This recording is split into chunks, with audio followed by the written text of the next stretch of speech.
मोठी बातमी येते। लातूर ग्रामीणचे आमदार रमेश अप्पा कराड यांचा घवघवीत विजय झालाय। लातूर ग्रामीण मधून रमेश कराड हे 2 वेळेस पराभूत झाले होते। मात्र ज्या पद्धतीने रमेश कराड यांनी ग्रामीण भागामध्ये विकास केला आहे, या विकास कामाचा रमेश कराड यांना लातूर ग्रामीण मधून मतदारांनी आशीर्वाद दिलाय। गेली 15 वर्षापासून या ठिकाणी काँग्रेसची सत्ता होती, मात्र 2024च्या निवडणुकीमध्ये रमेश अप्पा कराड हे लातूर ग्रामीण मधून विजयी झाल्याचं पाहायला मिळत आहे।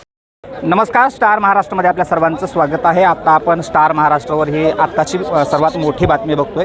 लातूरमधले अमित देशमुख हे आघाडीवर आहेत आणि अर्चना पाटील चाकूरकर ह्या पिछाडीवर आहेत।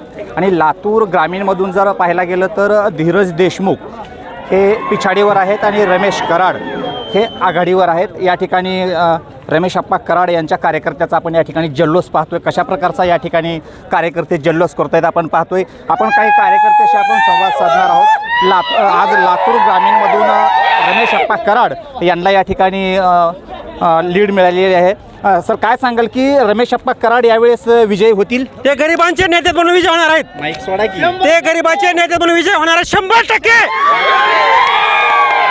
तर आपण पाहतो, काय सांगाल सर, रमेश अप्पा या ठिकाणी विजय होतील अशी संभावना आहे तुम्हाला? खरं तर रमेश अप्पाचा विजय 2019लाच झाला होता, पण ह्या काँग्रेसच्या मॅनेज राजकारणामुळे ही सीट गेली होती। तेव्हापासून लोकांची इच्छा होती की आपण जनतेतून उभा राहावं आणि हा अप्पाचा विजय जनतेचा विजय 100% विजय झाला। 4000 प्लस आहेत आता 18व्या फेरीमध्ये 100% अप्पाची सीट लागलेली आहे। तर या ठिकाणी आपण पाहतो की आता 11वी फेरी चालू आहे। एकूण 28 या ठिकाणी फेऱ्या होणार आहेत आणि कशा प्रकारचा आपण या ठिकाणी कुणाचा विजय होणार आहे वेळोवेळी आपण स्टार महाराष्ट्राच्या माध्यमातून पाहणार आहोत। तत्पूर्वी आणखीन काही आपल्यासोबत रमेश अप्पा कराड यांचे या ठिकाणी कार्यकर्ते आहेत। सर, काय सांगाल कशा प्रकारचा या ठिकाणी विजय होतोय? विजय म्हणजे रमेश अप्पा आपले धडाजीचे आहेत। त्याने हिंदी बोलूँ का? वो पद पे नहीं रहने के बाद भी हमारे हर गाँव में उन्होंने ऐसी निधि पहुंचाई है हर गांव में और उनका विजय होना ज़रूरी है, क्योंकि वो आदमी सबके साथ मिलकर रहने वाला है। ये बम्बई वाले क्या जी, इनको खाली हाथ मिला है तो आधा साबुन हाथ मिला।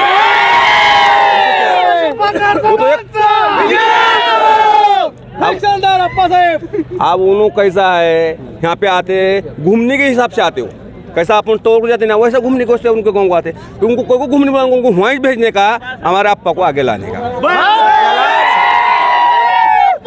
सध्याला तर आपण पाहतो की या ठिकाणी ज्या 11व्या फेरीमध्ये या ठिकाणी रमेश अप्पा कराड हे आघाडीवर आहेत आणि धीरज देशमुख हे पिछाडीवर आहेत। लातूर शहरामधून जर पाहायला गेलं तर अमित देशमुख यांची आघाडी आहे आणि अर्चना ताई पाटील चाकूरकर या पिछाडीवर आहेत। नक्कीच आपण पाहणार आहोत की येणाऱ्या थोड्याच 1 ते 2 घंट्यामध्ये या ठिकाणी संपूर्ण निकाल लागेल, कुणाचा विजय होणार आहे आपण स्टार महाराष्ट्राच्या माध्यमातून पाहणार आहोत। तत्पूर्वी आपण याच ठिकाणी थांबूत। स्टार महाराष्ट्रासाठी मी संगप्पा स्वामी, लातूर। चालू करा। नमस्कार, स्टार महाराष्ट्रामध्ये आपल्या सर्वांचं स्वागत आहे। आपण पाहतो की लातूरमधून लातूर ग्रामीणचे आमदार रमेश अप्पा कराड या ठिकाणी विजयी झालेला आपल्याला या ठिकाणी पाहायला मिळतंय। रमेश अप्पा कराड हे 2 वेळेस या ठिकाणी लातूर ग्रामीणमधून पराभूत यांचा झाला होता आणि यावेळेस 2024मध्ये लातूर ग्रामीणचे आमदार या ठिकाणी रमेश अप्पा कराड यांचा या ठिकाणी विजय झालेला आपल्याला पाहायला मिळतं। यापुढं संजीव आपल्यासोबत आहे। सर, काय सांगाल कशा प्रकारचा या ठिकाणी विजय झालाय आपला? जनशक्ती विरुद्ध धनशक्ती ही लढाई होती, त्याच्यामध्ये जनशक्तीचा विजय झालाय आणि जनतेने रमेश अप्पा कराड साहेबांना आशीर्वादही दिले आणि प्रेमही दिलं। हे खऱ्या अर्थाने आपल्याला आज या सगळ्या एकंदरीत वातावरणावरून आपल्याला कळेल। आपण पाहतो की लातूरमधून धीरज देशमुख हे गेल्या बारला निवडून आले, या बारला लाडक्या बहिणीनं या ठिकाणी भरघोष मताने या ठिकाणी विजयी केलेला आहे। गेल्या वेळेला आणि या वेळेला त्यांना वाटलं की आम्हाला नोटा कुठंतरी तडीपार त्या रेषेच्या पार नेऊन ठेवतील, पण नोटाला सातत्याने नोटावर निवडणुका होत नसतात। निवडणुका ह्या लोकांच्या आशीर्वादाने आणि लोकांच्या सेवेने होत असतात आणि त्या आशीर्वादाने सेवा आम्ही केली, म्हणून हे सगळं आज आमच्या पदरात पडलंय, त्याचा आम्हाला सार्थ अभिमान आहे।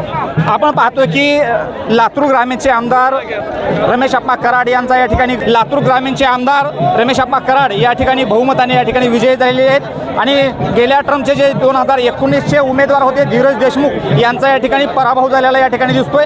स्टार महाराष्ट्रासाठी मी संगप्पा स्वामी, लातूर। खूप प्रयत्नानंतर विजयी झालेले आहात।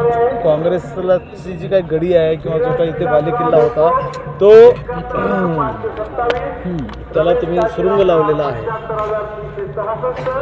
महेंद्रजी, मी गेले 20 वर्ष झालं राजकीय आणि सामाजिक जीवनामध्ये काम करतो। ज्या दिवशीपासून मी राजकारणात काम सुरू केलं त्या दिवशीपासून मला काय मिळालं याच्यापेक्षा मी जनतेला काय देऊ शकलो अशा पद्धतीने मी काम करत राहिलो आणि त्या कामाचं यश आणि फळ आता 2024ला मला मिळतं आहे. भाजपाच्या तीन जागा आलेल्या आहेत यावेळेला. हो, चौथी जागा भाजपची येणार आहे. चौथीसुद्धा जागा भाजपची येणार आहे. आता 20 फेऱ्यांची मतमोजणी झालेली आहे आणि 500-600 मताचं काहीतरी मताधिक्य काँग्रेसला आहे. अजून 6-8 फेऱ्या राहिलेल्या आहेत. त्या फेरीमध्ये 100% आमच्या अर्चनाताई निवडून येतील अशा पद्धतीचा विश्वास मला स्वतःला आहे. भाजप आणि महायुती सत्तेकडे वाटचाल करते आहे. 225 जागा भाजप महायुतीच्या आलेल्या आहेत. म्हणजे लातूर जिल्ह्याला काय म्हणजे कॅबिनेट वगैरे असं काही मिळू शकतं का? तो आता आमच्या नेत्याचा आणि श्रेष्ठीचा विषय आहे. मी एक कार्यकर्ता आहे. जो नेते आदेश देतील, जो नेता निर्णय घेईल त्या निर्णयाला मी बांधील आहे. या निवडणुकीमध्ये असे काय मुद्दे होते की जे गेल्या 2-3 टर्मपासून तिथे काँग्रेस होती आणि ते काँग्रेसला बाजूला सारून रमेशप्पा कराडांना संधी देण्यात आली? 15 वर्षापूर्वी ह्या मतदारसंघाची निर्मिती झाली, पण दुर्दैवाने 15 वर्षामध्ये काँग्रेसच्या आमदारांनी साधं गावामध्ये भेटलेले नाहीत किंवा गावामध्ये कुठल्या विकासाची योजना, कुठली विकासाची कामं केली नाहीत. हे जनतेने त्यांना दाखवून दिलं की तुम्ही 15 वर्ष तुम्हाला संधी दिली, पण तुम्ही आमचं काहीच केलं नाही, कुठलं विकासाचं काम केलं नाही.